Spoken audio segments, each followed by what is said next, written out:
All right, welcome back to episode 83 of the Slide In Podcast. I'm Braeden Anderson. That's Kelly Gallup. Seems like we were just here a minute ago. Yeah, like maybe 3 minutes ago. We are hoarding these ones because Kelly's got to go play. Yes. For the first time. And ever. I was talking to Rich and who was I talking to? Was it Rich? Yeah. He said as long as he's known you, May 1 to October 1st, you've never taken a day off and never been sick. Yep. As long as you I've remember. been sick. Yeah. Just didn't not come in and communicate it to everyone else. Yes. No, I still showed up. Tried to give it to anybody I didn't like. Yeah. But it's everybody. So not too much. Really not too many ever. Yeah. I mean, even before. I had a pretty good run in Michigan too, where you get a lot done on holidays. You know, that whole Christmas thing? Yeah. Work it. It's a lot better. You get a lot done when nobody bugs you. I do that little Christmas thing with the kids. You know? Yeah. You know, have something to eat, go to work. Go to work. But, yeah, no, it's been. We should make a sticker for you that just says go to work. Yeah. Maybe a hat. GYOB Club. Yeah. Get your ass out of bed. Yep. Go to work. Go to work. Bitch. Yeah, Mel and I are going to Italy. She got invited to Braeden's 500th anniversary. Wow. I think there's only like 100 or 2 people invited. It was pretty cool. Yeah. So, which would blow most people's mind, but I was going to go fish the Dolomites. And I said, I don't really have to fish. It's not a fishing vacation. Mm-hmm. So it's almost an irritant to me. Yeah. So I'm going to fish one day. First day we get there. I said, but, the thought of not driving to the Vatican to see, not that I'm Catholic or anything, but it is one of the most. Just to see it. Are you shitting me? I get it. And it was like, I don't know, to think that I can go fish anywhere, and I have, and I don't care. I mean, I do care. It'd be fun, but I don't know. It's pretty cool to go drive around the whole joint and just see. I think I don't know how many days Beretta's lined out for us. It's a pretty big deal, 500th anniversary, oldest gun company in the world now. So, yeah, it's going to be pretty badass. It'd be an interesting thing to hear from our listeners on this, who may hold more typical civilian lives than perhaps you or I, about fishing on vacations. Because one of my buddies, Nathan from Seattle, him and his wife have a pact that they travel all over the place. They're all, Amazon people. Mm-hmm. They do well, and they have traveled all over the world. And he has a rule. They have a rule that he gets to do one guided day, no matter where they go. So he's fished in some really cool places, in Vietnam and China, and all over the world, right? Got Hucho in Slovenia or whatever, Mm-hmm. And I'm curious, how other people have kind of struck that balance between wanting to fish somewhere and then wanting to go see cultural. Well, for me, Mel booked 3 extra days for us so that we could go fish. Mm-hmm. And about 3 beers in at dinner 2 nights ago, I said, I could care less. I either want to go on a fishing trip. This thing of popping out and fishing for a day to me is more of an irritant really than it is. I don't have to check off any more places, right? I mean, it doesn't. I know people that do anything to just drop a line so they can say they fished everywhere in the world. I could give a shit about that. Mm-hmm. I mean, it's like I've been not everywhere. I've been most, and I don't care. I mean, I do. I love it, but I want to go on a fishing trip. I want to be all encompassed. I don't want to go, oh, it's a shitty day and we missed it. Oh God, I got to go fishing here. And then I got to pack shit for one day of fish or even 3 days of fishing, right? I want to go fishing. Mm-hmm. But the idea of that. It's either going to be the focal idea of point. Going someplace where it has a lot of other things to see. Mm-hmm. I can go fish anywhere in the world any day I want and have. I don't really. I just thought it was kind of like if I was going to Italy, first of all, it wouldn't be on my top 10 of places to go on a fishing trip. Actually, if I was going to Italy to fish, I'd want to go fish the reservoirs for pike. I mean, honestly, they got some of the biggest pike in the world. Yeah. But as I said, and especially when going to see Beretta. I mean, all the other things associated with it, not to mention everything else there. I mean, I just went, baby, it really wouldn't kill me if we didn't take a rod with us. I mean, it's a one-day thing. It almost becomes a hindrance. Mm-hmm. Like your buddy, fished all everywhere, great. One day, there's a lot of sayings about. That's why I think that there might be a material difference between yourself and folks who live, air quotes, more common civilian lives. Well, I mean, if I was not living fishing, if I was going to split it, that'd be one thing, right? Yeah. But even with the 3 days, it's really only 2.5 that you're going to get to play, and then you want to see everything else. I mean, I want to see the other. I love going to, like when you weren't with me on that trip when we were in someplace in Patagonia, Chile, or someplace, and it was just fun to go to the town. Like one of my favorite parts of it is I went to Quiake, and we went to the market where all the old ladies had their wool stuff. Yeah. Oh, what a blast. Yeah, you ruined their entire economy. It was about a minute. It's like, holy shit, this is fun. But there was, I don't know, I think if 40 years ago, if I'd heard myself saying this, I'd have shoved something in my eye. Mm-hmm. I mean, it seems stupid, but I don't know. Like I said, Charlie and I were I don't know if we were talking, I was listening to him on his podcast. I think I was listening on the podcast, and he said he was talking about how he starts planning these trips. It's like, he's going to start tying for trips like 12 weeks out, right? It's his trip. And somehow there was something about that where you're going, like just to run over and fish for a day. It's not the same, right? It's that whole, we've talked about that many times on here, how the getting ready for the trip is as fun as the trip. Mm-hmm. So packing shit to run to a spot that you've never fit, and you're going to get you're going to get 6 hours. Yep. On a guide trip. I mean, you're going to lunch and you do this and you do that and you're up there. And then I've got Mel with me, so I got to make sure she's happy that fishing, that it suits her style of fishing. It just, to me, is like, and are you going to bring over 1,500 flies for your 1 day of fishing? Yeah, that's what I've been kind of excited about this. I'm going to pack 12 flies. What are they going to be? Do you know what they're going to be? Yeah, that's the point. Yeah. And then I thought, well, other than that, and then I'm going to, and before I even got the thought process done, I had 35 flies in my eye. Yeah, of course. And it was like, and then I looked at it, Howard sent me some pictures of where we'd fish, and it's mountain, you're up high, it's tumbly water. And I would like Mel to be able to fish dries, but I don't think that's happening. She can do whatever, but just, just to go fish for a day or two, I don't need it.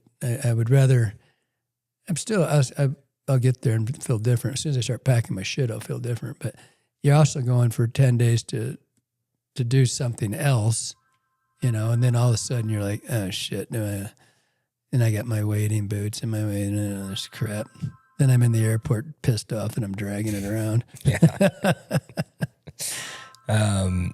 Whoever is calling us at 7:11 p.m., we close at 5 on 6 weekdays. Tomorrow. Oh, 6.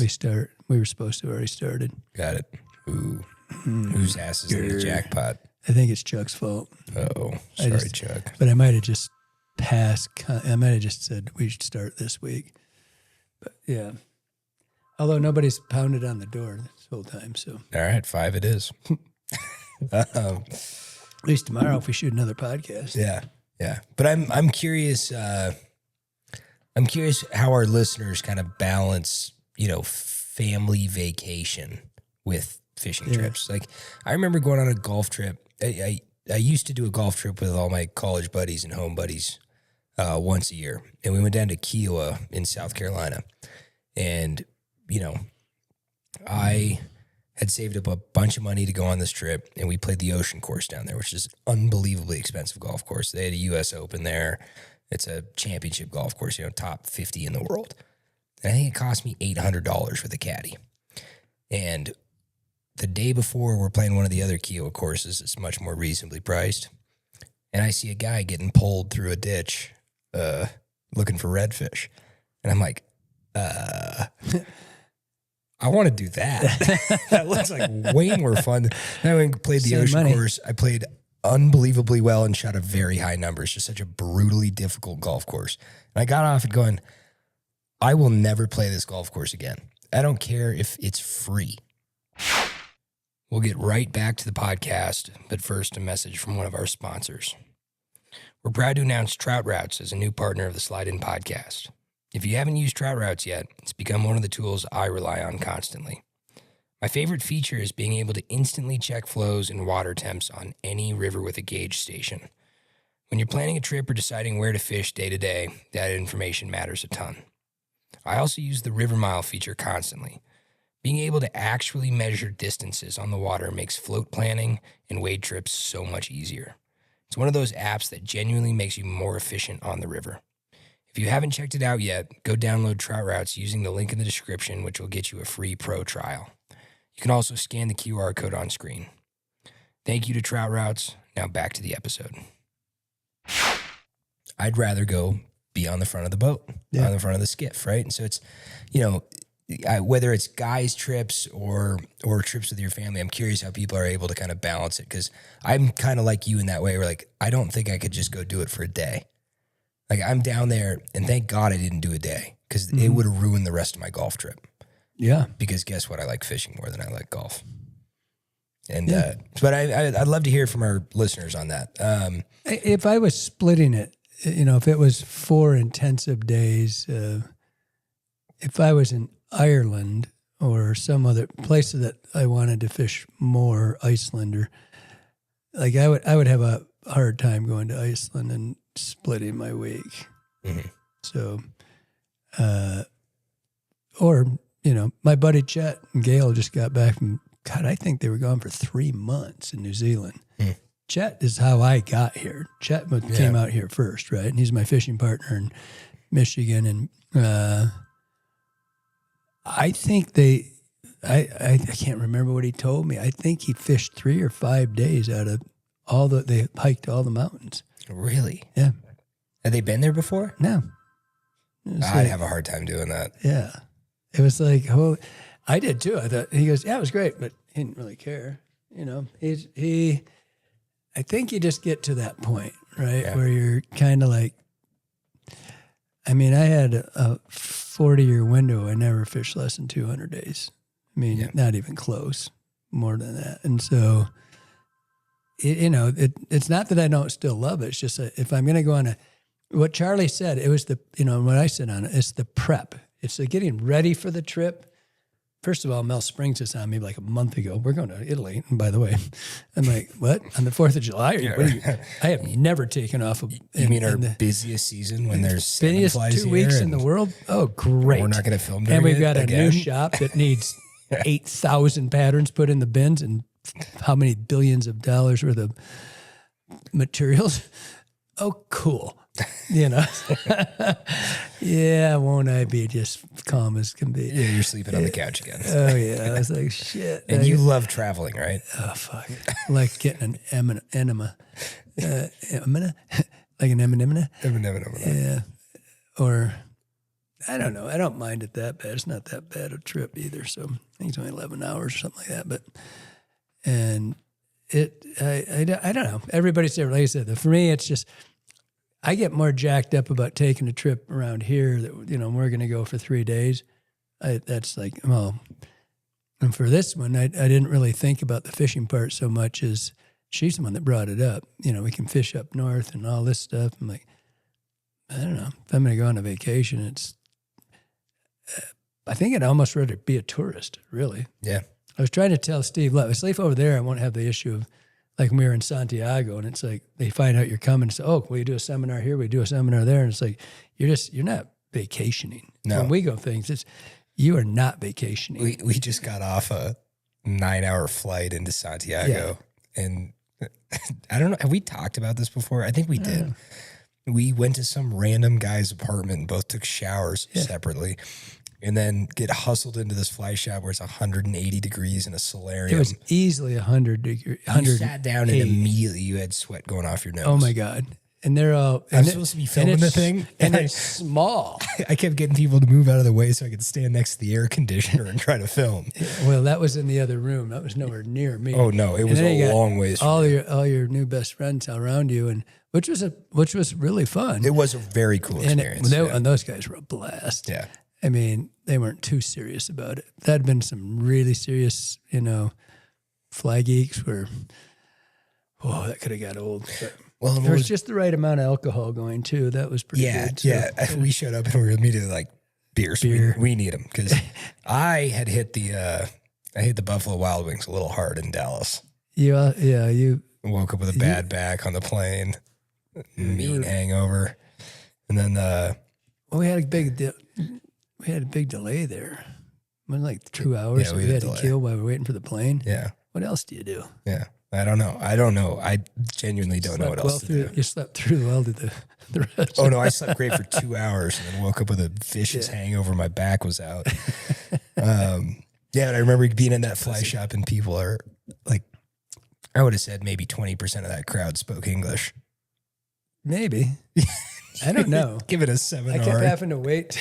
Yeah, I kept having to wait for that one guy. What was his name? The guy that we went to. The guy such a good guy that we went to his place. Yeah. Because I told him, I said, dude, I cannot do this without a shower. Yeah. It's impossible. It's a period end of discussion. I said, I don't care where we go. But we got off the plane and we were trying to go over to that hotel. Yeah. Just to buy a hotel room, just to get a shower. Yeah. And we're carrying 1,000 pounds worth of fishing and camera gear, lug it all over there, sweatier than shit. And they're like, oh, we're sold out. We don't have one. Yeah. A giant place. Oh, huge. Giant. Yeah. And dragging all that shit. And then the guy shows up and first is to take us to a hotel. Yeah. I don't care. Just get me a shower. I'm not going to go into this thing. I wasn't as hungover as you were. I think we might have started though that morning again. I don't remember how that worked out, but or was it afternoon? I can't remember. But yeah, it was. That's the thing. But that was a fishing trip. We're all planning out fishing. So it all worked out. This one, I don't know. I really could truly not fish at all. It wouldn't bother me a bit. I don't have to scratch it off. Yeah. So but I'm going to do it. I've been. And then what really scares me if I have a really like, holy shit, this is really great. I'm like, sorry, baby. 3 more days. Sorry. We're staying. Yeah. And I've got 12 flies with me. Yeah. We'll see. And of course, Howard sent me some mango. He had a giant marble, a giant brown, standing right in the pool. So right where we're going to be. We'll see. I may regret it, but who knows? How far along are you in choosing your 12 flies? Not very. Would it be too much of an ask if you could have an idea of what they're going to be for tomorrow when we record? Oh, I'll do it tomorrow. Okay. That's when I'm going to do it. Yeah. I mean, I don't know anything about and this is I don't do that. I don't know I have no idea what the bait fish scene is. I know Howard said they're meat eaters. I said, got it. Okay. All right. So you and I know equal amounts about this fishery. Mm-hmm. No, I have pictures. Okay. You know pictures. slightly more than I do. I can show them to you. Show those to me, then we'll know the same amount. Maybe I'm really going to see the possible chance that Sophia Loren walks by me. Yeah. I'm sure that'll happen. Positive. What if it's only 91? I can catch her. What if for tomorrow's show I come back with my list of what the 12 flies I think you're gonna take? Go. And we can compare it to what you're gonna take, just to see. Yeah, I'm gonna try. I will warn you. I'm not. Like, I don't know if they have crayfish, but I wouldn't be on the river without a crayfish pattern. Oh, I know. Regardless if they... I know. So... And you'll probably hit it pretty close. I don't know. We'll see. I'd like to see how close I got to put some in there get. I'm going to have Mel have a different, but you'll know what those are too. Yeah. They'll just be sized down, so. Yeah. Okay. So you can pluck them around. I'll see what I can come up with, and then we can compare. I'm taking 2 rods. I'm not taking waders. Taking sandals.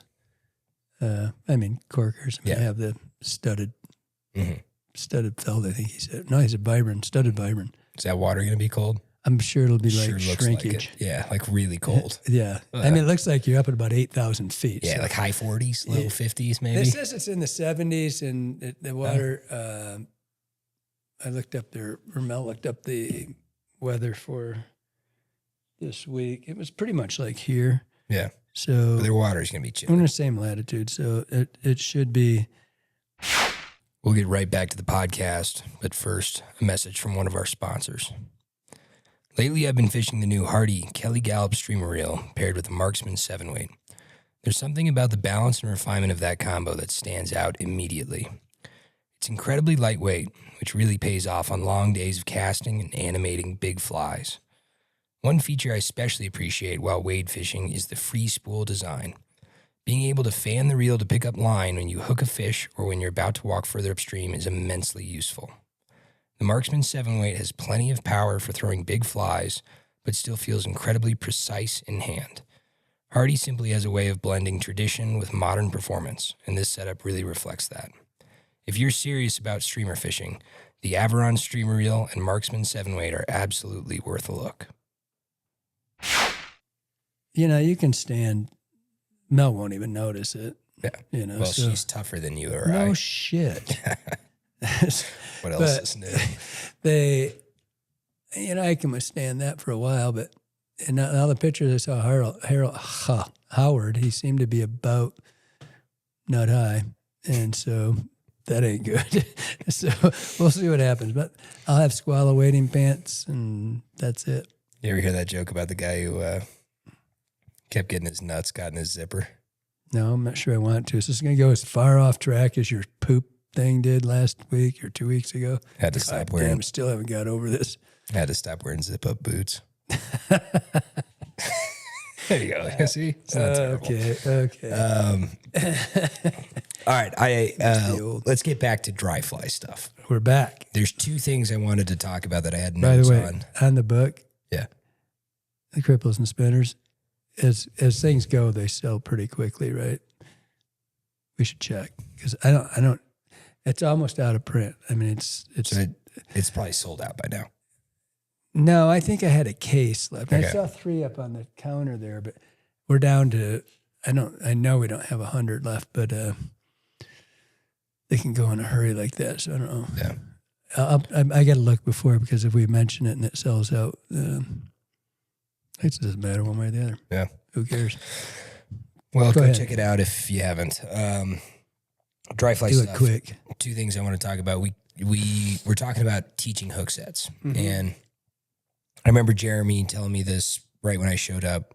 He said specifically for cutthroats, but I think it's true with a lot of different fish. When they come up, count to 2. Count to 2 and then set. Now, Let them go away.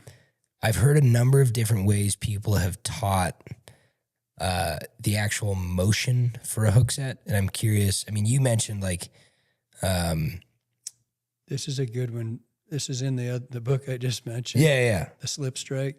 It's invaluable to me. Slip strike, you just hang a loop, maybe 18, 20 inches, and you deliver, and you see when you set the hook, you just let it slide. Yep.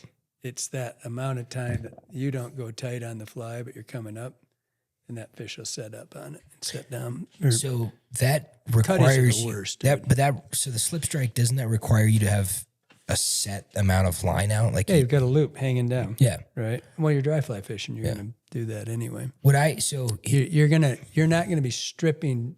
I would hope you're close enough that you don't have to do too much of that. Yeah. Right. You know how far that fish is away, and I wouldn't want to be stripping much line on them, setting up on a dry fly. So reach it out So this is probably a flaw in my process, but how I always used to go practice casting like I was standing on the front of a skiff. And I would rip all my line off. I'd reverse it, right? Because when you pull line off your reel, the line that has to go out through the guide is at the bottom. So if you then pull from the reel side and strip all that back through your finger, the line closest to your reel is on the bottom. The line closest that needs to go out through the eye is on the top. So it goes out much smoother. What I do, and I'm trying to get better, so correct me in my process. I'd see a fish up. I'd creep into position. I'd hold my fly in my right hand with my rod, make sure I still had some fly line out, so I'm ready to cast, right? I'm not have to screw around trying to get the loop to loop out of the eye. I'd strip off more line than I needed, just in case I made a mistake on the estimating the distance and I came up short. So then I would be able to, I'd reverse it and then make a couple false casts to try to dial in my distance and then make a shot. And most of the time I'd have extra line on the ground, in which case I wouldn't be able to make a slip strike. So do you think the slip strikes... You can if you're in control of slip strikes. I guess really in control with your left hand, huh? No, everything. It's really designed as a wet fly swing, right? And same with steelhead. That's when I dry fly steelhead. Yeah. I do the exact same thing. I've got sometimes 30 inches when I do that because it's longer rod, further away, and the whole just like that, right? And it's just enough time where you go tight on it. But you're probably throwing a lot further than I am for my dry flies, first of all. But you don't have to. You can just slide it. Even if you've got, I tend to go pretty close to it, where it hits the water, I do one strip and I hold it and just, I'm going to hit it right there. Got it. Okay. So I'm not, but you can just slip it and hold it. I mean, you're good enough you're not freaking out. So you can, you're composed enough just to lift up and grab your line as it gets up. It's a nice thing of you to say, and I'm not sure it's true, but it wouldn't take you a minute to figure it out. And it's because you might have 20 feet down. It doesn't matter. You're just slipping line and then grabbing it with your finger as you go up when it goes Got tight. it. Okay, so it's not necessarily about, you're not going straight to the reel. You are pinching back. I try to go straight to the reel. If you have the right amount. If I'm here, I never fish 30 feet from myself, right? It's just the water's too, it's converging on itself, and there's just too much room to drag your fly here. Everything's trying to suck your leader underwater. I mean, it's everything, right? No matter where you are, and the best run in this river is still not that great for getting a perfect dry run, right? From downstream, upstream you got a lot of them, but I try to get it pretty close so that. And I'll just crack my reel if there's too much out, and I'll have it set up. And sometimes, like on trout, it might be 10 inches. It's not this, just kind of just a subtle delay. Slight delay. Cutties are just like slow motion. Oh, I swear they go down into the water with their mouth open. Yeah, I'm sure they do. And I was fishing with Jason Pruitt one day, and Larry, and I forget who else, Larry and Cole, I think, Larson, and Wayne, I think, tied me this fly, and it was a total latex. It might be hanging there. It's a total latex nymph. It's just incredibly well tied. Put a wing on it, and so it's got this big elk hair wing on the back of this number 4 gold stone. Big though, more almost Terranarsis size, and we throw it out there, and this cutty comes up. I mean, out of nowhere, he comes straight up, right? That's super soft. You'll see cutties come straight up in the water. Yeah. Just vertical, right? Open their mouth, and that's another one that poured in. And it was like, we're all like, holy shit, it worked. First cast, right? And it just poured in. I swear it took 3 seconds for his head to disappear. And he never moved. He's fished him his whole life. You don't get fish here in this guy. And Jason Pruitt, and he's just giggling the whole time. He's like laughing, just like, look at that dumbass. And he goes, and he goes down, and it's like, it seemed like forever. And he's perfect. Gotcha. 2-footer. Brown. Nice. Thought it was a cutty. Really? Yeah. It's a giant freaking brown. So he acted just like a cutty. Yeah. But, there's no way. That's just learned behavior. I mean, I don't know. Slip strikes help, but I think they're better on a swing thing. I mean, if you wet fly swing, especially American style, where we do a lot, it's mostly down and across, right? Right. Virtually impossible to set a hook without beating it. And you feel them hit that thing. Especially if they come at it sideways, they hit your line. You feel it, and you beat them. That's when you slip. Any move, you're immediately under tension. Yeah, so you just slip that line, and it gives them time to close and go on it. But upstream, you don't have that problem, but downstream for sure. But I think it's better to be tight, and I would just say pause it. Yeah. There's all kinds of shit. It's kind of like grouse hunting. They used to say, what a handsome fellow. And before before you shove, before you shoulder up and give it time. All you're doing is giving you're supposed to soft eye on the thing and trying to get a look at them. And then two, you're giving your shot pattern a chance to open up and not blow the son of a bitch apart. And so it's kind of the same thing. You just get out there and go, just settle down. But it's real easy to say until you get a 2-footer out there sipping a fly and you're like, settle down my ass. Mm-hmm. If I don't pee myself, I'll be lucky. Yeah. Right? You're just like, look at that thing, You're standing at the free throw line. Yeah. Are you good under pressure or not? Yeah, great. I don't know. There's no way to, I don't think there's a way to teach that either, because I've seen some pretty damn good anglers get buck fever on that. I'm a big fan of Squala. They're a great company making great gear run by people who actually understand fly fishing. My first introduction to Squala gear was their RS wader and jacket. I love this particular kit for a few reasons. It's extremely comfortable, extremely durable, and for me, it's really easy to put on and take off. But what really stands out for me is the thought they put into the designs. For example, on the RS waders, you've got an integrated wading belt that also gives your lower back support. The jacket has these double locking cuffs that keep water out of your sleeves. And then there are these totally unique pass-through pockets so that you can warm up your hands inside your waders on a cold day. Check out the RS wader and jacket right here at the shop, on our online, or at Squala's online at squalafishing.com. So you see a fish over 20, which a fish over 20, even a 20 is going to look like it's 2 foot when he's putting his head up every time. Right. Mm-hmm.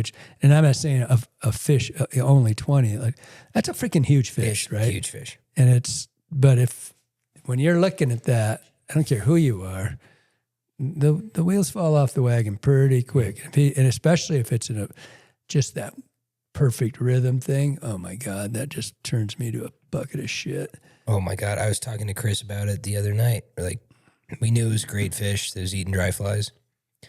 And I'm sitting there, I'm like, dude, my heart is pounding right now. That's so cool. I've been doing 140. Yeah. And I'm starting to sweat. I mean, and my eyeballs, same thing. I remember playing in a big golf tournament one time, and I'm standing over the first tee, looking at my golf ball, and I'm seeing 3 of them.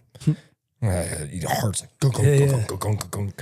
It's that. Hey, it's good to feel alive. Did you hear about Clude? No. His heart thing? Oh, yeah. Yeah, you're only half at 140. He's like 280-something over 90-something. Yeah. That's not good. Yeah.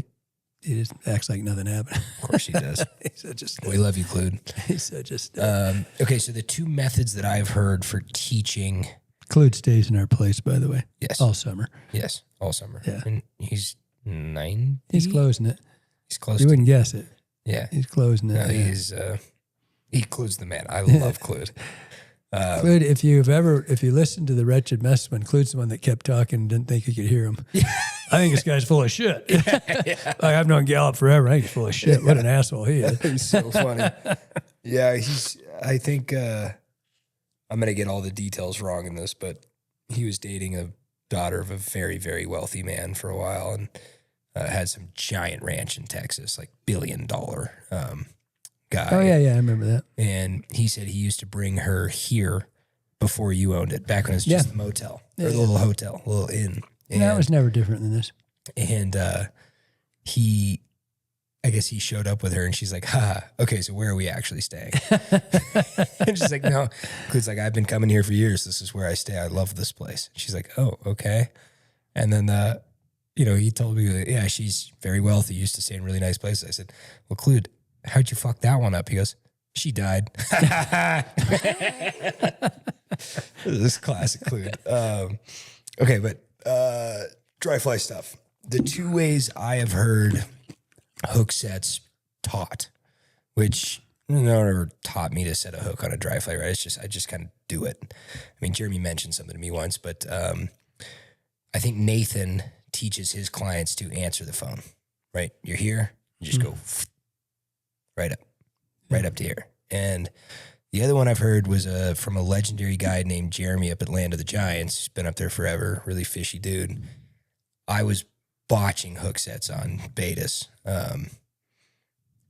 Betas? I don't remember what they were now. Might have been Tricos. I think they were Tricos. I just could not stick a fish. And he said I was late and way too slow. I'm like, I'm trying to protect 6X tippet. He goes, what you need to do is instead of going up, oops, hit my mic. Instead of going up to kind of answer the phone, like Nathan says, it's a long ways to travel to get tension. He just wants you to basically rotate your hand where it is, like pop that rod up. So that's a lot quicker method. I've never heard that before. I'm curious what your thoughts are on it. Never heard that either. Makes sense. Yeah. Just depends on how, I don't know, Trico's such a deliberate eat. I did break off a fish doing it that way too. I don't know. I'm not even sure how I do it. I don't know how. No, I mean, I'm not sure how I set a hook. Oh, I know how you set a hook. You do this. You do Nathan's way. You just go right up to here. Yeah. I've never seen you put your arm above your head. Yeah. Not a good thing. No, bad habit. No, I just pick it up, but everybody misses them. I mean, you do it. It just happens. Yeah, I don't know. It's I'm gonna have to try that. Yeah. I can't. It's so foreign the way it bending my wrist. I don't dig that. So, I mean, it's just straight up. And my control factors, and you get used to it, whether how fast they're doing things. But I don't know that. I like to see the head go down. That's right. I never, I don't like to pick when the head goes up. I'm watching it, and then as soon as I see the top of his nose go under him and on him, but it's just watching him. A lot of my life was all blind. Right. You hex fish, you Efrons and hexes and a lot of the drakes, you're fishing at night. And so it's by sound. So you don't get that, you hear it and you're just there. It's perfect because what you're hearing is not their head going up. You're hearing them going back down. Yeah. So your timing's perfect then. You hear them, so you just clap. So that probably helps a lot because I did so much of that you just learn when to set the hook and not bite. It's a timing thing, where it's just like, and you on. So when you see one eating it, it's kind of the same thing. But I missed plenty of them. So. Okay, so the next thing I wanted to talk about was rods. And I was going to get into this in the last episode. We kind of got sidetracked away from it. Told everybody I was fishing my new Hardy Marksman 5-weight. And I'd never thrown it before yesterday. I had thrown it once, but at that Hardy event, not on the water. Mm-hmm. And I knew it was fast. When we kicked everybody's ass? Yeah, I kicked everyone's ass. Oh, yeah. Thought you'd bring that up. I knew it was fast. I'd been fishing a Z-axis before with dry flies, and it took me a minute to adjust to it. It's, I didn't like it for about 10 minutes. Then I kind of started to find the groove with it. And when I left this morning, I was madly in love with it. And so the first question I have is, what is your preferred action for, say, a 20 to 35 foot small dry fly application? Pretty much any dry fly application for me is the same. There's about one rod in history that I've liked. I don't think they've made a decent, for me, I don't think there's been a really great dry fly rod in 20 years. But there's going to be a new one from Hardy that I fished that when I told you. That's the best rod I've fished, I think, maybe ever. It's called the Moderate, the Marksman Moderate. And that was the closest before that. And like the classics, Sage's Classic came out. Mm-hmm. There's a couple Berkheimers, that they're 4-weight in particular, that I think's true to weight, a real true to weight thing. And the thing you have to remember is that as soon as and if there's, I hope 100 of you write in and tell me, did I tell you about Kurt coming in, our Sage rep, about him coming in saying that about the salt water and all these guys, and he goes, they're so full of shit. He says, you can't fish 60 feet. All these guys saying 70. I watched, and guys, good stick, right? He's a good caster. You're a rep. You better be a good caster, right? Yeah. I mean, it's part of the deal. You go to class, you learn to get. You're so full of shit. I said, whatever, and been saying it forever. He says most of my fish were 20 feet. I said, yeah, that's really how it is. And so, but anyway, back to that dry fly, because my bitch about fast rods and distance casting is once you start fishing dry flies, you will suddenly realize that you don't throw to that wall. You can't read your water between. And there's going to be 100 of these jagoffs write me in and say, if you fish this river, I have fished your fucking river. Kiss my ass. If you How take far are we from that wall? Huh? How far do you think we are from that wall? 36 feet. I was going to say that's probably exactly how far we were throwing yesterday. That's a long cast. Yeah, I think it's 40 I mean, we were feet wide. fishing maybe 12-foot leaders. I'd say we. So a 12-foot leader and your rod extension means 20. That means you got 20 feet of line out, not even. I think we might have been over 40 then. I doubt it. I don't know. I'd ask Chris. I made one long one, but well, here's what I will tell you. In 2 years, you can come back and tell me if I'm full of shit. You will either tighten up or you leave a lot of fucking fish on the water, and you can't read your leader that far. I don't care how good you think your eyes are from here to there. You can't tell if your leader's hooked over. You might be tracking, but you're telling me that you can see a size 18 fly that's got micro drag on it out there. I'll wash your ass and drink the bath water if you can tell me that. I think this was very friendly. No, I wouldn't. That really went right over my head. I think there were a lot of pools where we had a lot of drag, and there were a couple pools where we caught fish that were extremely friendly water. It's very glassy and it's very consistent, where it's like slower by you, faster on the outside where the fish is. So you basically throw it anywhere and you'd get a good drift. What you think is a good drift and what is a good drift can be two different things. We were seeing drag. That's not a good drift. No. We were able to see we were able to see it when it was bad. Right. Yeah. And we could see it when it was good. Like, when I talk about technical water and I talk about the Henry's Fork. Yeah. And you talk about having a leader out there and having that current go like this and move that. It doesn't do it until it's 2 inches in front of the fish ever. Yeah, right. It's just this thing in the world And where that happens. it'll look like it's perfect, and all of a sudden it's right before your fish, and it goes, and that fly just tightened. Just that much, half an inch. They're done. Yeah. They're out. And it's like, so anyway, back to your rod question. But So you like slow rods? no, I don't like slow rods. I just don't like these fast tippy ass rods. There's another thing. They're trying to. Every freaking rod in the last 20, not every, most of them. I'm trying to think of somebody that didn't. Sage and Loomis were the worst. Mm-hmm. And all they did was lie about the fucking taper. And if anybody that wants to argue me that, tell me why we got 5 freaking lines at Scientific Anglers that are all the same weight. Yeah. How is there a 160, 165, 170, 175, 180 freaking 6 weight? It by definition, the second it's too heavy, it's not a 6 weight, whatever, right? So everybody's lying. And then I think probably your generation come along, so these things are just stiff. People, and then the Korean rods helped a lot too, because people are starting to fish.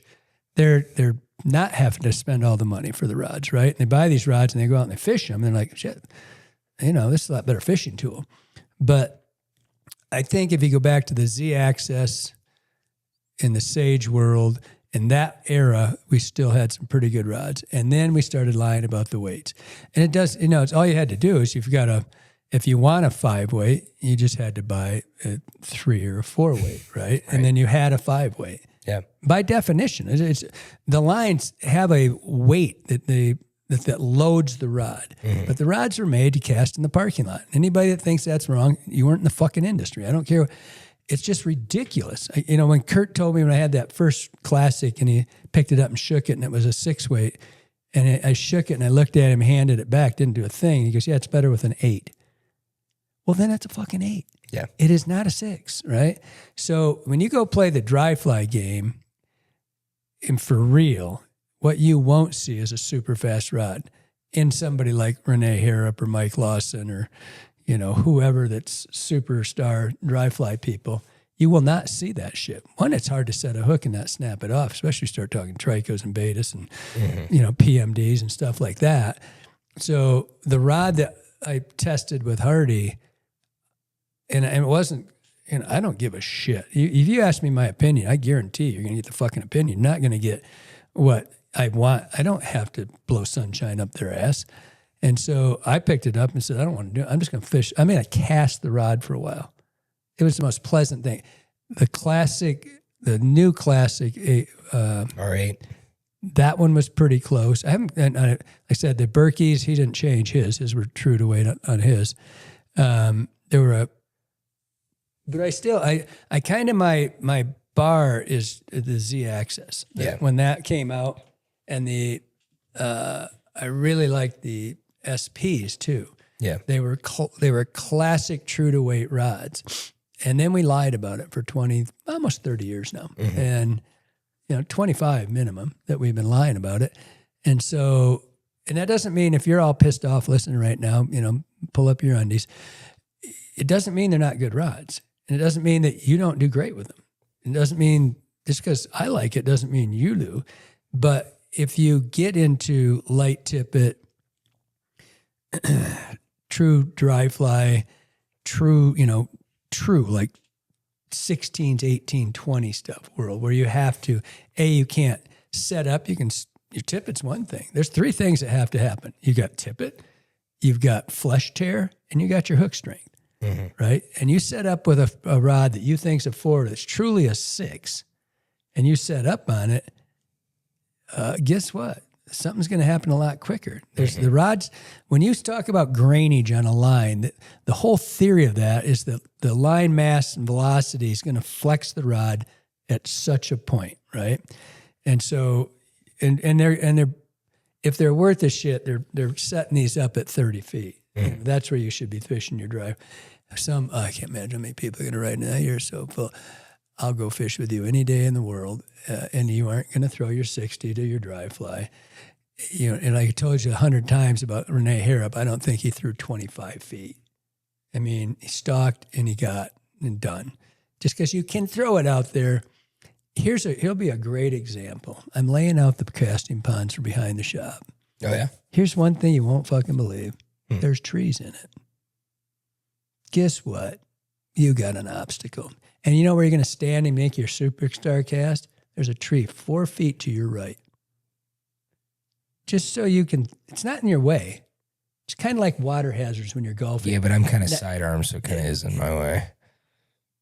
Your fish, there you go.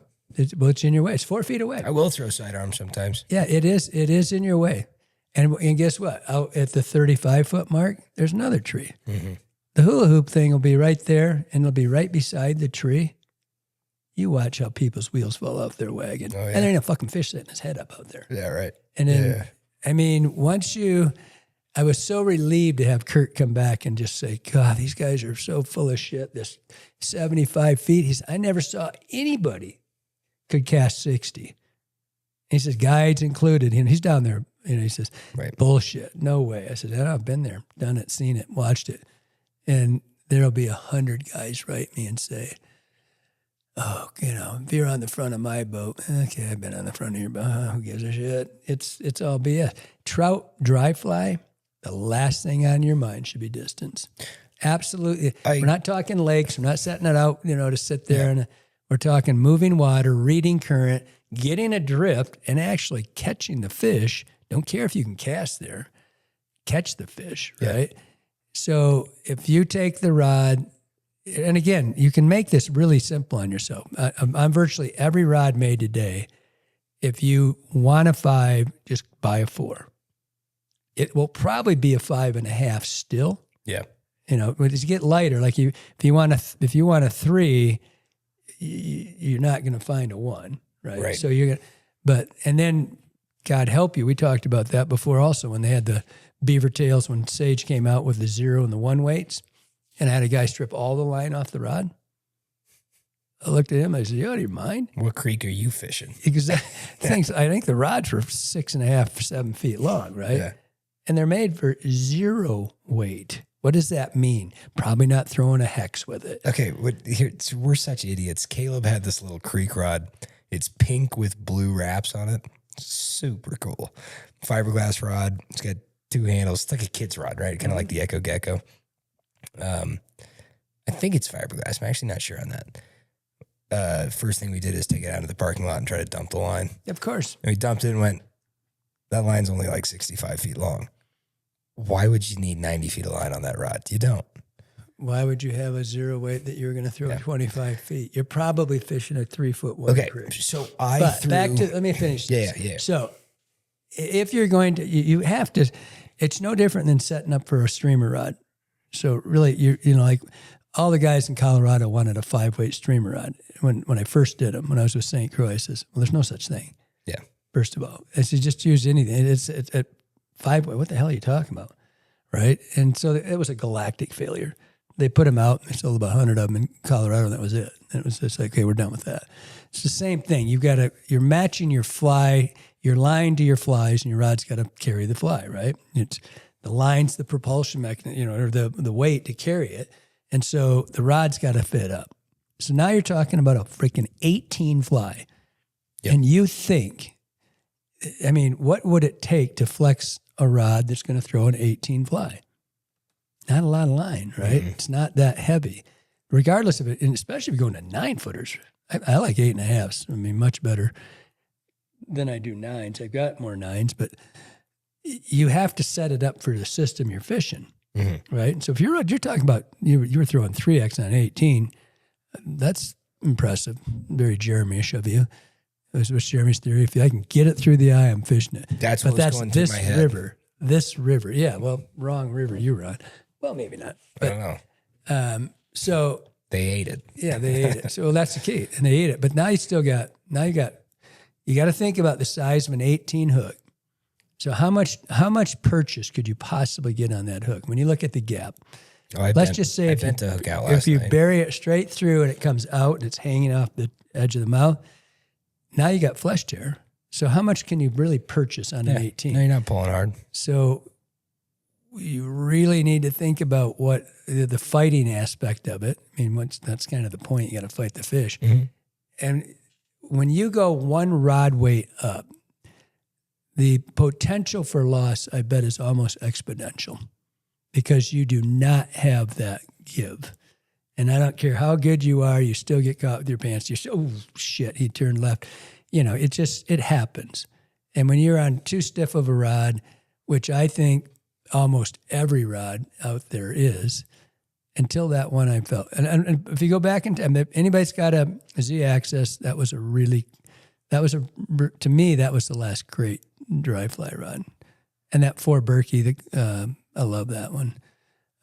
There's several of the Berkeys like that, and that was part of the whole kit rod thing, that the kit rods were true to weight. Yeah. They aren't lying about it. So I'm still fishing that. Like that old Echo trout. The Traverse. No, but also the trout. Oh, yeah, the trout. Yeah, I'm fishing the Traverse, but it's basically true to weight, which is so weird. Yeah, that was anybody bamboo. I went from throwing a Z-Axis to Z-Axis 6-weight to that Marksman 5. Marksman's faster.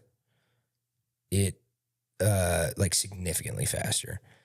I felt like I had better control with the Marksman.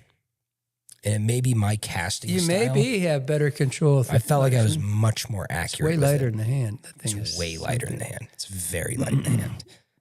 And line speed, generating line speed doesn't necessarily mean that you've got a stiffer rod. It's right. The way it unloads. Yeah, but it, I felt like my casting stroke was shorter with the Marksman when I found it, right? Because it took me a little while. That Z-Axis, it's a longer push to get into that bend of it. Versus that Marksman's like, it's snappy. It's a totally different cast. Totally different rods. Totally different rod. Totally different cast. But once I found it, I felt like I had much more precision with the speed, and it was windy. And I really like fast rods in the wind. We were talking about this. I was talking with Kyler and Jonah. We floated the big hole and we're throwing salmon flies. And I know you say this, Johnny says it as well, which we have a little joke about when Johnny says something. Have you heard that? No. Well, Johnny says. No.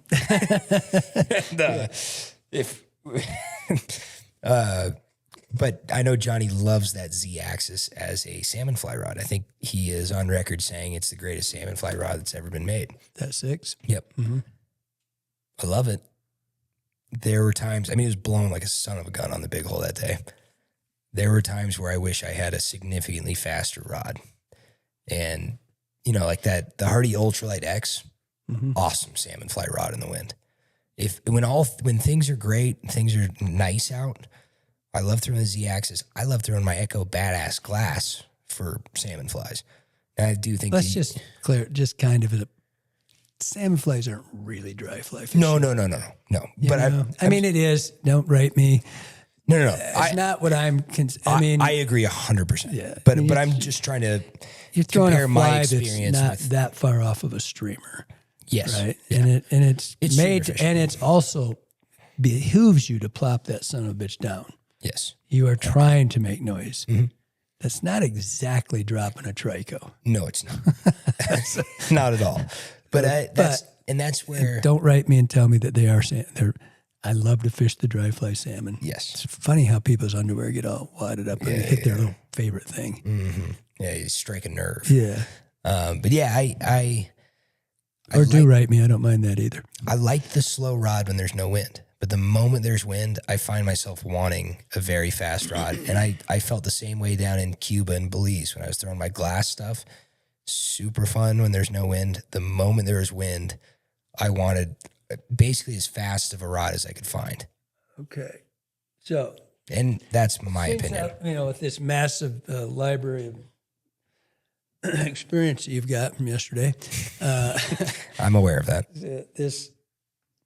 There was a line that I would hope everyone in here listening to us knows who Gary LaFontaine is. And I'm going to, first of all you're talking about is line speed generation, because that is what a stiff rod's doing, cutting through the wind, tighter loops. And what you're creating is a straight line angler.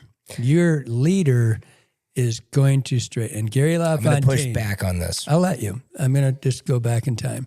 When graphite came out, Gary wrote this thing, and I don't remember what it's in.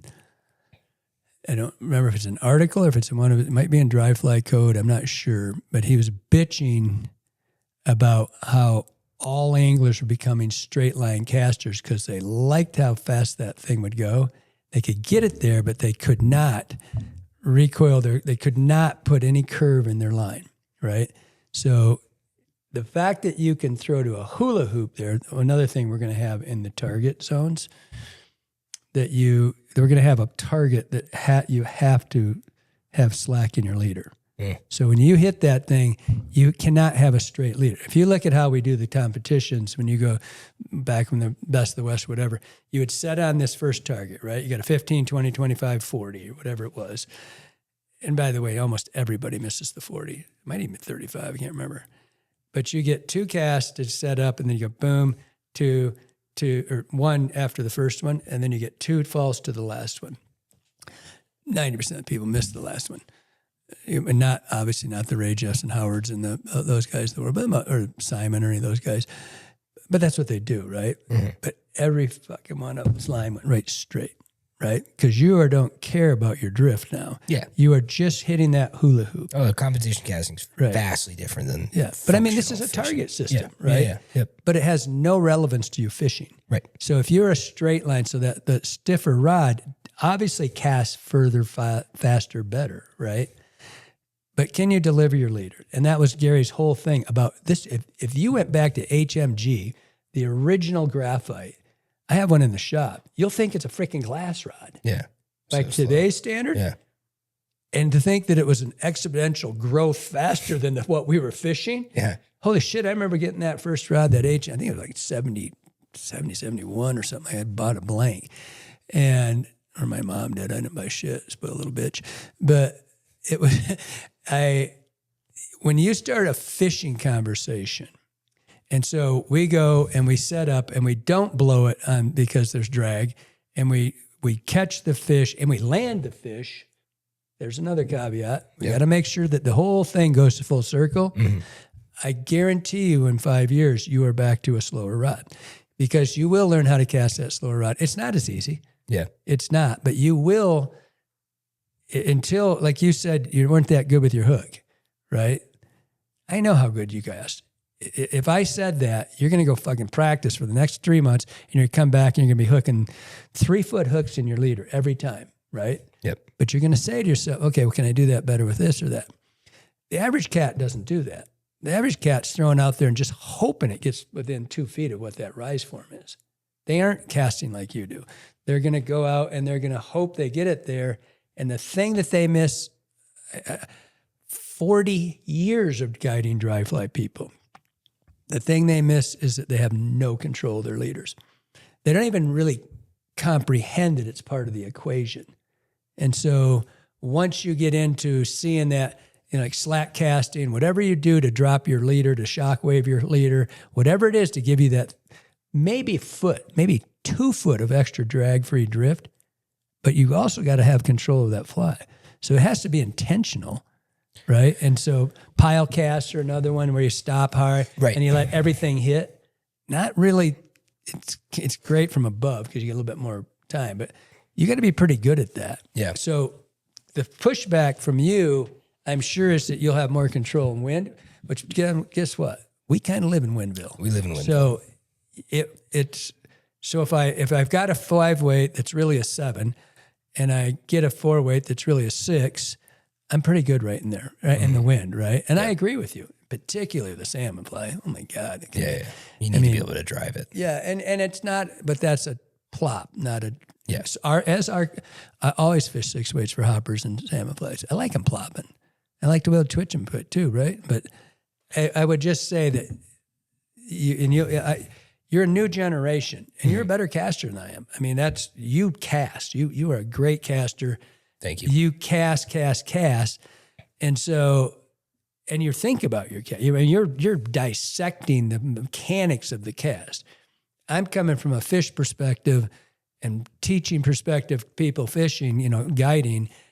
I can't have them straightening the leader and I can't have them beating the fish to the eat. Yeah. And both are what too fast rods do, in my opinion. Yeah. Now, I wish Renee Harrison was sitting in this room because he might say, you are so old school and full of shit. I don't know what he would say. Yes. And I don't even try to pretend. I've just watched enough of these guys fish and see where they are, the deliberate act that they do on their hook set and their delivery is unlike 99% of the anglers. So my thought process with this yesterday, and this happened in a very short amount of time, basically like 4 casts. The first one, I absolutely pile drive through the water. Now, the first one, I hit my own line. It was a tailing loop. Mm-hmm. Second one, I pile drive through the water. No touch, right? Drove straight through. Next one, I'm trying to stop high, lay it out, right? And have it come down soft. I lay it out and the wind blows it down and I get a straight leader downstream. Miss my fish by 6 feet. That's good. Didn't put it down. Exactly. And then I was able to find some balance in there where I'm throwing that like low, very high line speed cast where that thing would pile drive through, but I'm trying to throw it parallel just above the water and I'm stopping it with my left hand so that it shocks, it extends, and then because of the shock, it comes back. Yeah, no, that's a pile cast. But it's not... It is inadvertently, no matter how you do it, when you stop your line and it folds backwards, that's a pile. But it wasn't necessarily a fold. It was more like a snake No, back. it's a snake. Your line jolts. Your line goes stiff and comes backwards. Well, so that's just pile cast. Well, you're achieving what the pile cast does. There's a million names for these things. Dump cast. I mean, it depends where you live. There's a different name for all of it. But you're doing is you're stopping the acceleration and it recoils and gives you the drift, right? Or you hook a cat. Now that's totally different when you hook one and get it, to make it bend left or right. And, but it's the same thing. And it's kind of achieved the same way. You're just, how you pull your rod back. But it's it's imperative that you do that you have control over that. And when you get an angler that's not at your level and they try to cast a fast rod, they almost always make these just absolutely straight casts. Mm-hmm. And what really bothers them is that it's one thing if you're in a boat and you're going downstream. Right. Because you got to take that out of the world. Yeah. It's the eternal drift. You can screw up a cast really. I mean, if a guide's worth of shit, he can push that boat in one stroke and have your line not tight. That's how everybody fishes Silver Creek in those kick tubes. They throw downstream and then they just push their person out. Yeah. So but you're not fishing. Right. So if you were like, you'll have that down no problem. But the average angler is going to go out and think they're throwing 40 feet and they're really going to be about 25 feet out. And they're going to straighten that fly out and they're going to ask why they're going to get refused constantly. And it's why you see such dyed-in-the-wool cane guys, right? Mm-hmm. They get a lot of shock in their line. They can do that easy. And they got that shock absorption. And so, it's usually a little softer rod. Not always, but usually. And, I think it'd be a better conversation next fall after you've done out and you come out. But again, I don't want to blow too much sunshine up your ass, but you're not in the same world as most, because you do cast and you practice so much, right? And so your mechanics are so sound. The average person, and that's why, and it's kind of like when all these superstars write me and tell me I'm full of shit because they can cast this or that. Hallelujah. I'm not talking to those guys. I mean, I'm trying to, but they're not listening because they're already got these predestined ideas. Notions, They're like, oh, I can do that. And I still have the 75 foot to the paper plate. I'll put $1,000 cast anybody. Mm-hmm. I don't care who it is. And I'll put $10,000 down and we'll per cast. It's like, you miss, I win. You hit, I lose. Someday we're going to do this for smaller dollar denominations, but someday I'd like to I'll play it for 100 right now. I mean, go out in the parking lot, 75 feet, and hit a paper plate. I bet I could get it one in... We're giving 10. I'm giving 10. I think if I had 50 casts. shots, I could get it once. I said 10. What the fuck does 50 casts mean? No, I'm just 50 casts is 5 trips to the Keys. You shitting me? Yeah, fair. All right. Oh, great. Yeah. No. Okay, but so my opinion on this, I used to be of the opinion that I preferred slow rods. And I think some of that was influenced by you and Johnny. One more time, what was the fast rod you had? The Marksman. Yeah. I don't know. I really think of that as so light in the hand, and it's not like some of the other ones. But okay, it's not. When I'll be interested when I get the prototype of the moderate. Yeah. Which I'm begging for as we speak, because I want to fish it during the summer. I also had an Airflow universal taper on it, which is a half over, which I think might have been a little light. That rod might slow down a little with the 3/4 over. It's a 5, right? Yeah. So why don't we get you a 4? And you can use your real line. Yeah. Because it may be just that much. It might be that. And there is so much to that. There's so much to lining rods. And I mean, I can bitch all I want and call Sage and Loomis and everybody else liars and every other company in the world that they're liars about their line, because if it's 160 grain, 6 weight or 65, whatever you want to say, and it takes $180 to load the freaking thing, it's not a 6 weight. Yeah. But we have the technology. Mm-hmm. We can fix your problem. Mm-hmm. So you can slow those rods down so they aren't accelerating. They're not going to carry the line speed that they would. I mean, instead of getting a proper weight rod. And so we can either just like forget grainage, screw all that stuff, doesn't mean a thing, and just take whatever stick and we just got a bit of line so we can all fish 8 weights, right? Yeah. Instead of 6. Or you can say, build the fucking rod where it belongs. Yeah. And the rod should be this many grain. It should load at whatever feet. But you all want it 40 feet? Great. I want to go watch. But because it's just a long ways out there. So, and particularly go back east anywhere. Or for that matter, Silver Creek. I fished Silver Creek, but other than running through there in the tubes, it's pretty tight. You're not going to air out 40 feet in that thing. You're going to be around the curve. You better be one bitchin' curve caster. Better be able to do it 30 feet. Uh-huh. But I would just say that I don't, maybe, again, I don't like putting people like you into this conversation because Johnny and I, fish about the same. I mean, just too much influence on each other. And so we both like the same kind of rods. Doc likes the same kind of rods, and everybody likes to be able to kick it out there. It's all cool. But in the fishing realm, I just see you will end up back. Again, if you had that and you overlined it, even if you went over half a line over, which I don't think they have that anymore. Yeah, they do have half. So, half a line over is just a true to weight 6 because I'm fishing a 5.5. Oh, okay, yeah. I have a double taper peach. I'm going to put on it and try. I think it might be perfect because right now it felt like it was perfectly loading at that like 40-foot range. Well, if I want to fish it at 25. But the DT and the WFs are no different in the front 40s. They should be the same taper. No, but the peach will be true to weight. It's true to weight versus a 5 universal. I have a 6 peach and a 5 universal, which is a 5.5. Right. Yeah. Well, back to that slow fast thing that I'd have to take you out. I'd have to take. I don't know. All of our guys are really good casters, but I could put Jake on it. He's not as fast as in the hand, and Nathan's not. He's really. I mean, they're all really good casters, but it's whose line speed's too fast. For what I would say. Just from, I'm saying if I have a couple friends that are not quite as good as you, but really close. I just hated fishing with them. Mm-hmm. I mean.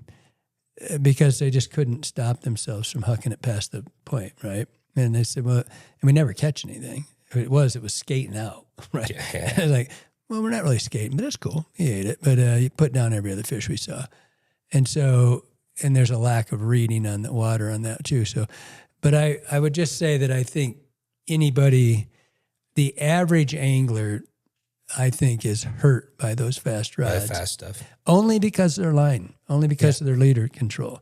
And that's because line control and accuracy don't mean shit if your line's straight. Yep. I mean, it doesn't matter if you straighten every cast out and it drags the second it hits the water. Yeah. You're not a dry guy. No. You know what I mean? And I've got a grand total of 1 day of throwing this rod. So I'm going to experiment with it more, try different lines. But again, you're not the regular dude. You're not that guy. You can... Trying to explain loading a rod to somebody that's fished for 10 years isn't easy. I mean, most people, first of all, I don't think it's the same now. I think there's a lot more, but it used to be that most people fish 15 days a year. That was an annual year. I don't think that's still the case, at least not out here. Yeah. But it might be 30. It might be 25. Mm-hmm. And so you get a 10-year angler and you say, well, do you feel where the rod's loading? And they'll look at you like you just pissed in their soup. Loading what? Yeah. And it's like, do you understand what's going to happen next, right? And so I need your line to just get Kirby at the end there. Huh? It's not just not happening. So how do I do it? Yeah, exactly. And then will they go practice? I mean, will they go sit in the yard and cast for an hour or two, right? So the point is that my bitch is that we lied so long that it didn't help people. Mm-hmm. And if you take the average angler, instead of having that 5 or whatever and gave them a 4, they would be better. It would be softer rod for them, right? Except most of them did 2 rods. They were all 2 off. So I'm just saying, if I've never seen anybody pick up that Echo Traverse and cast it 30 feet better than they would with a stiff one. Yeah. They actually feel it load. Yep. Right? They feel it load, and they don't overpower it, because when you can't feel it, you push harder, right? You're like, you just kind of crack it, and you take that exact opposite of what you need to be doing. Exactly. Yeah. You know that. Right. But you've got the angler out there that's not done this, doesn't cast 100 days a year, and you just give them a bad tool.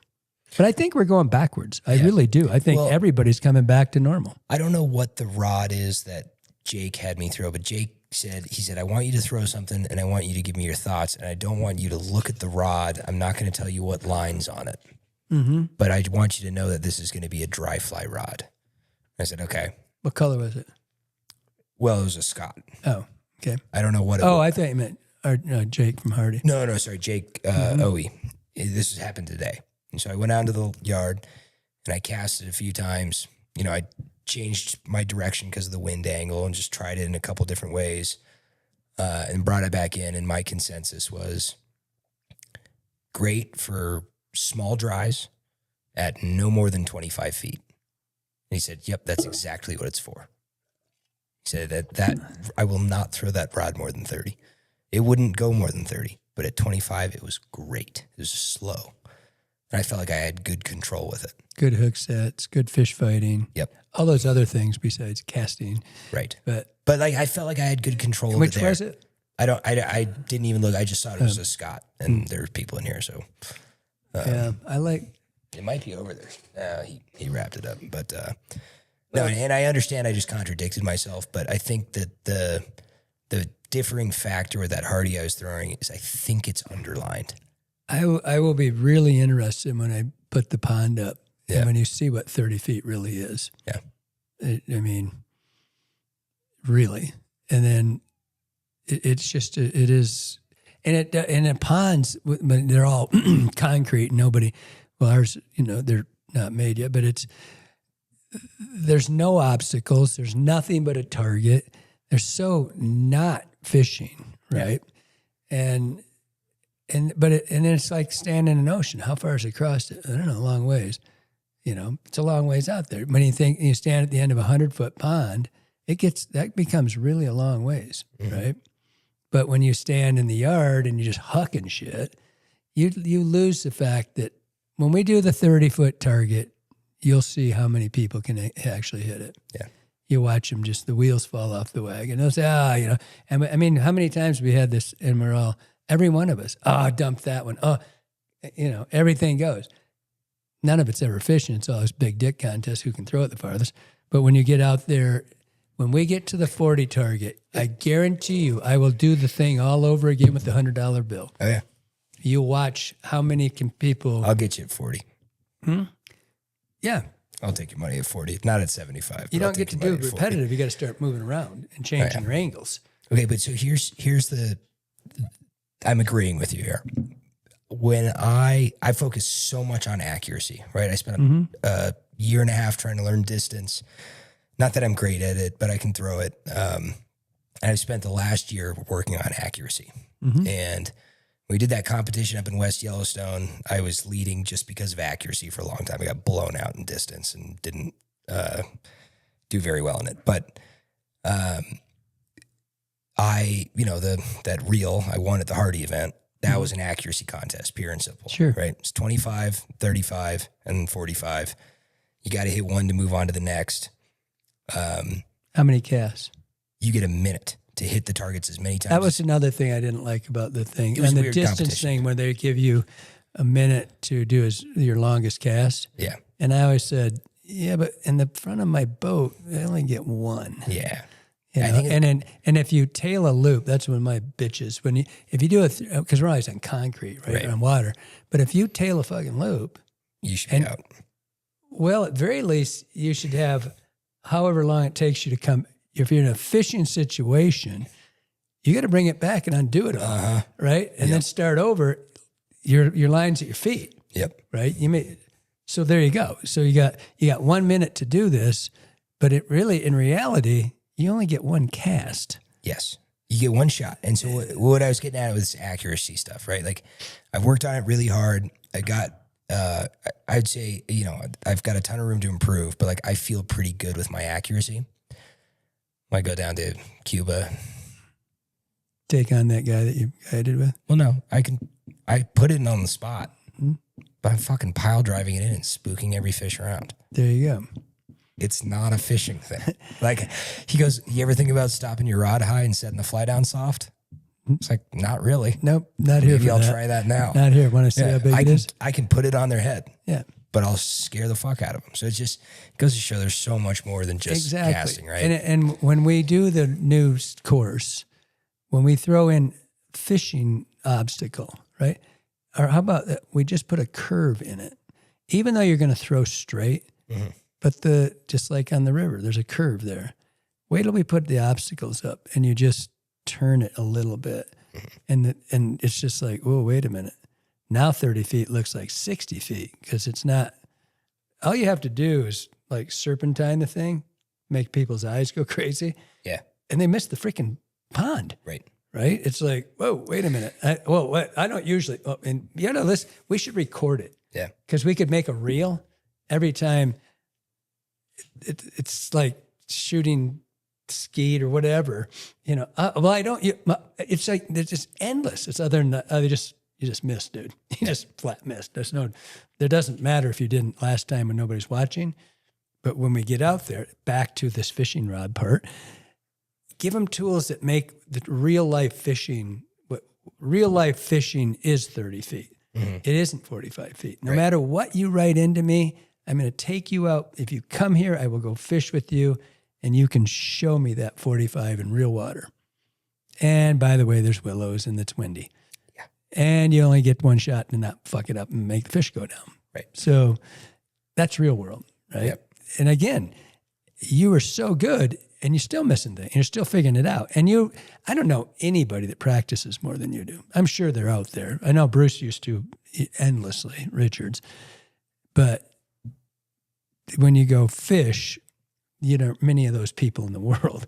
And so we're talking to people that love fishing, and probably the high end of it is if you took the upper 5%, I still bet you they're under 80 days a year, right?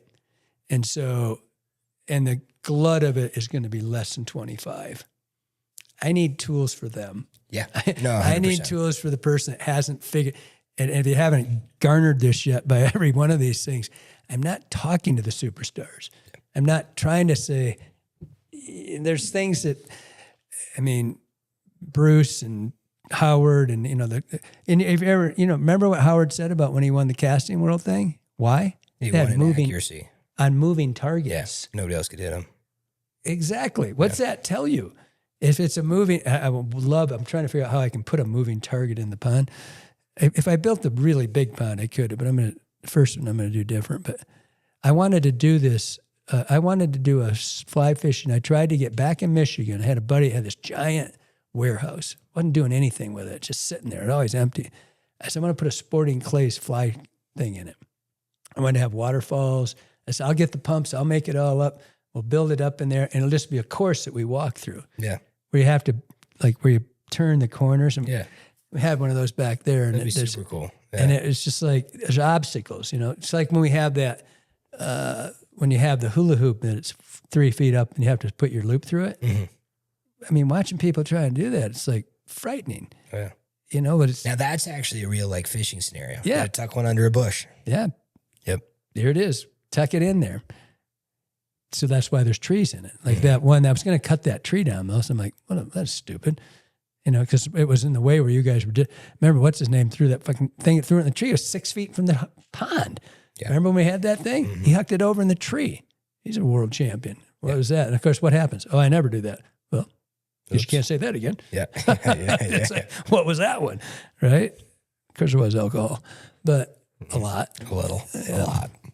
Not as much as the next one. Yeah. 28 and 29, I think. Of August.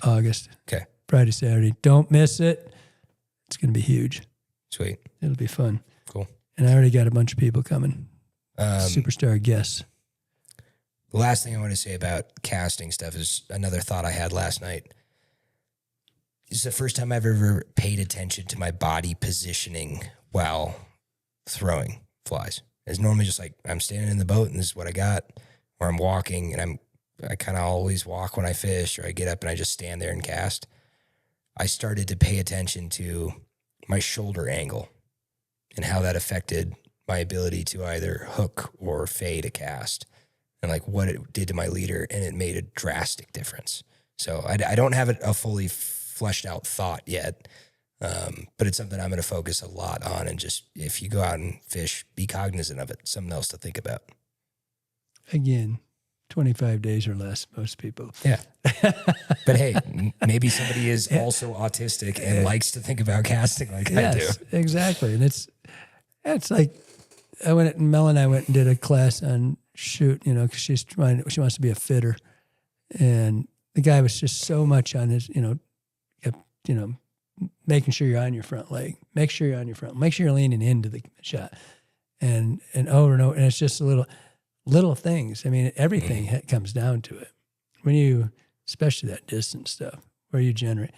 I remember saying to a kid once, he was talking here, and he was talking fighting or something. I said, yeah, power comes from your feet, dude. No, doesn't come from up top there. Yeah, we'll see about that. I said, bring it. There's like plenty of examples. If you ever watch professional fighting, it's like your feet are for anything. What isn't it? Mm-hmm. What isn't it the base for? I mean, grounding. Yep. What isn't it for? So obviously, you watch people. It probably should be more emphasized in drift boats because you watch people come crippled out of those boats. Fuck, I do. Oh my God, you get in the dumbest positions and racking shit on those things, and nobody ever says get stand. You know, I would think in the saltwater it would be they'd be talking about it constantly. Yeah, but just get ground, get your base. Well, never really heard it though. Really, when I think about it, I've never heard somebody say in your feet. I've never really. When it hit me was, I've noticed this fishing out of a drift boat is I struggle to find line speed on my back cast when I am facing river right in the front of the boat, where I have to be more vertical with my rod. Because you don't want to go where the guy. Yeah, you can't hit anybody. But if I'm in the back of the boat going river right, great. Yeah. But then that's just mental. That's like putting the curve into the thing. But I think it's a body angle thing. And I think my mechanics have the same stanchion. Yeah, my mechanics break down. I'm not on the same line so that's what I found I was more accurate yesterday when I actually, which is different because when I've tried to cast for accuracy, Howard gave me this tip of basically point your right shoulder at the target and just go up to your shoulder and down. It's the simplest possible movement. Mm-hmm. It's like Fred Couples' golf swing. There's so few moving parts, it's hard to fuck up. It's just so simple, such a simple motion.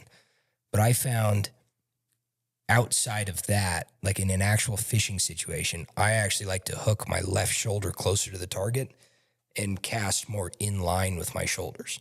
I felt like I was able to control my back cast angle better and get on the same line versus when I'd face my target or push my right shoulder, my back cast would either go out to the side or, I wouldn't be aligned. Mm-hmm. And so I would lose some accuracy and ability to manipulate leader. I wonder if the rest of the world got lost on that as quick as I did. Yeah, I'll make a video someday. All right, let's wrap this one up. It was, I like the theory though about the whole, I truly, and I don't know if I've ever heard anybody talk about their foot position in casting. I know in spade casting it is, but I've never heard it in a single trout. I've never heard it. And as much time as Bruce wasted on me trying to make me a great caster, I don't recall us ever, or he just stood well. And, if you shoot, that's all they talk about. I don't care what it is, rifle, archery. I don't care, feet or feet. But I don't think I've ever heard anybody talk about it. So you got a new avenue to look into. Great. But the other thing I was getting at is with the obstacle, when you said you're in the back there, I think a lot of it's mental in your head when you're going across that boat because you got a guide there, or you're a rower, not a guide for you guys. But that was my point about when I put that tree 4 feet, there's no way you should be able to touch it. No. Not even possible. It will mess with everybody. Oh, people are going to get it. Oh, yeah. But I mean, their cast's going to change because it's there. Just like when you're fishing, here it's not as big a deal. Go back to Michigan or Pennsylvania or New York, freaking tree everywhere, right? Right. Or up in Oregon, shit, you guys got plenty up there. It adds a whole new element to accuracy and figuring out the whole deal. But the foot thing this could be your first article. Kelly likes feet? Yeah, well, there's a lot of money in that shit. You ever seen that? Yeah, I know the guy who used to be a roommate, so the guy who started Foot Finder. Yeah, that's one of your, remember that? Yeah. I didn't know that was you that too. I remember that. Whew. You got a bunch of weird people out there. A lot of weird people, and that guy's got a lot of money now. All right, let's wrap this one up. That wasn't on my bingo card. Band of the week. We don't have. I forgot about this when we did this last time. I got this book. It's pretty cool because I like the old books. But Roger Stevens sent me this because I'm just going to read you a little bit about it. It says, I want to thank you for making my 90-year-old dad's day today. I came into the shop and he says, He's on a solo fishing trip, and he slide in as part of his destination, his bucket list. And we sat and we talked about pike and muskies in Skegumog Lake. and it was really cool, right? Awesome. And he's 90. The guy's, and I'm sure it's the same guy. He's huge. I go, you're how old? He's like 6'5" or something. It looked like he was 70 maybe, right? And he did say, he said, I've been in enough fly shops over the years to know that time and effort put into a customer engagement is the exception, not the rule. Thank you. Your dad was really cool.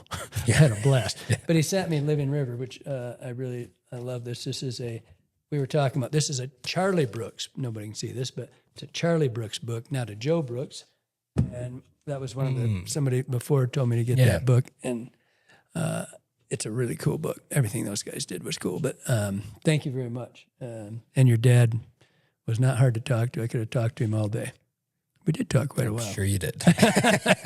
What a surprise. Yeah, shocking. Yes. All right. Thanks, Trout Route, Squall, and Hardy. And we will see you next week. See you then.